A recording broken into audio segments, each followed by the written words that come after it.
Hey there, my fellow YouTubians. Llamadrama Ate My Mama is one of my viewers who won the last contest that I did. And she requested that I do a double feature review. A couple movies which I was to watch and then compare and contrast, kind of. And she got the idea, I think, from the last one I did, in which I reviewed both Date Night and Splice, two very, very different movies. And here we have two other movies this time. First we have According to Greta. According to Greta is a drama starring Hilary Duff as a girl who gets shipped by her mother off to live with her grandparents for the summer in a little town in which she doesn't know anyone and there is nothing to do, and not even, cable or anything like that. And immediately this movie reminded me of The Last Song, which I didn't even see. That's the Miley Cyrus movie from earlier this spring.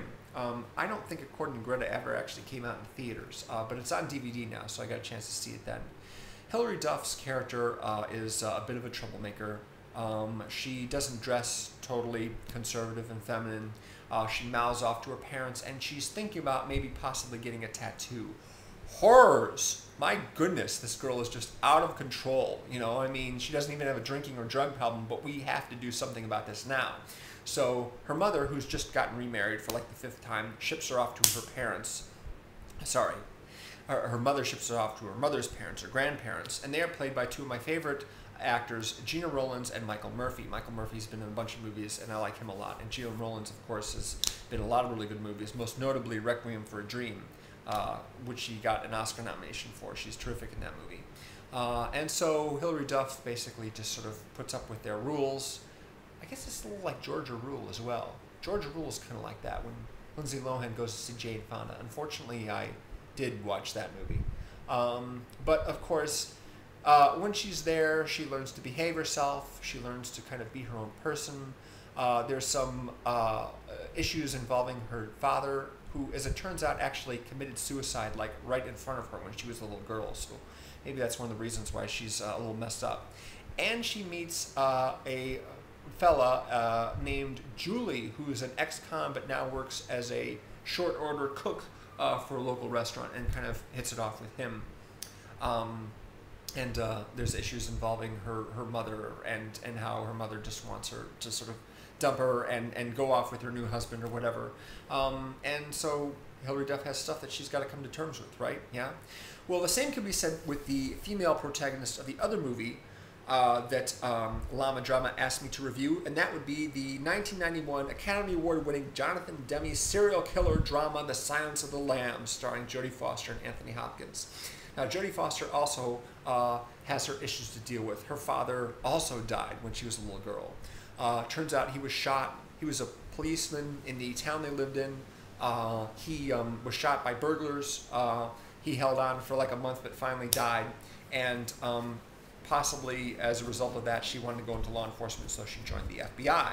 And as the movie begins, she is told by her boss in the behavioral sciences department, Scott Glenn, to interview a serial killer, to go to a prison and interview a serial killer as part of a research project. And that serial killer is, of course, none other than Hannibal Lecter, played by Anthony Hopkins. And both of these two actors won the top Academy Award for their roles in this movie, as well as Demme winning Best Director and Tad Talley winning Best Adapted Screenplay. It was based on the, of course, Thomas Harris novel. There's a whole series of Thomas Harris novels involving Hannibal Lecter, but this is the one that got most acclaim. There is another serial killer called Buffalo Bill, who is out cutting up women, killing them, cutting their skin off, that kind of thing. And so Jodie Foster goes to Hannibal Lecter with the hopes that he will be able to shed insight into the Buffalo Bill case and to help them catch the guy before he kills too many more women. So, how are these two films alike? Well, let's see. They both have female protagonists. They're both American movies, spoken largely in English, and they're both in color. And as far as I can, if I remember right, they both have the same aspect ratio. Aside from that, not a lot is similar between the two. When I first saw Silence of the Lambs back in the theater, this was 1991. I was just about to graduate high school. I didn't dig it, but over time I grew to appreciate it more. It wasn't a really sensational movie. They tried to treat the subject as realistically as possible, despite the fact that the Hannibal Lecter character is just, you know, I mean, not literally, he is literally crazy, but also the creation of the character is kind of crazy. He is this extremely sophisticated and incredibly smart person who has a taste for slicing up and eating the people who displease him. So let's see. Hilary Duff is dealing with daddy issues, and so is Jodie Foster. Hilary Duff has to accomplish something. What is it exactly? Not really sure. She's got to come to terms and be on good terms with her mom, something like that. Or she has to get along with her grandparents first, yeah. And sort of just stop feeling like it's necessary for her to be a certain type of girl and simply be herself. Does that make sense? Yeah. Whereas Jodie Foster has to catch a serial killer. She has to, well, she doesn't actually have to catch him, because all she has to do is interview the killer. But of course, as these things happen, she ends up being instrumental and ends up just sort of by chance running into the guy, and so she takes him down then.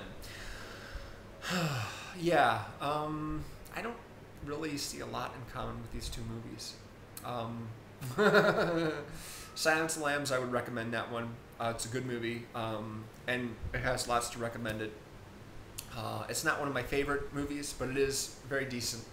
And according to Greta, I can't say that I recommend that too wholeheartedly. Sorry. Hilary Duff, not much of an actress as far as I'm concerned. All the other people were really good in the movie. The guy who played Julie, he was good.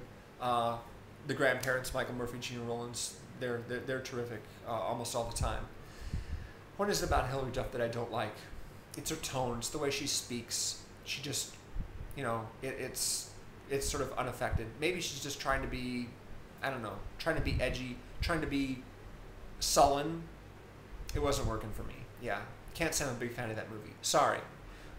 Sorry. If you like the movie, I apologize for, you know, I'm speaking directly to llamadrama, the person who asked me to do this one. Hopefully Hilary Duff will do better stuff in the future. Have you seen War, Inc.? War, Inc. is a movie in which she really plays against type. She plays like a pop star, I think, which doesn't sound like that big of a stretch from playing Lizzie McGuire. Isn't Lizzie McGuire a pop star? She's blonde, but then she puts on a brunette wig, you know, and she does the whole Xtina thing, right? I don't know. Anyway, there's my review. I hope you enjoyed it, and look forward to doing more. Take it easy.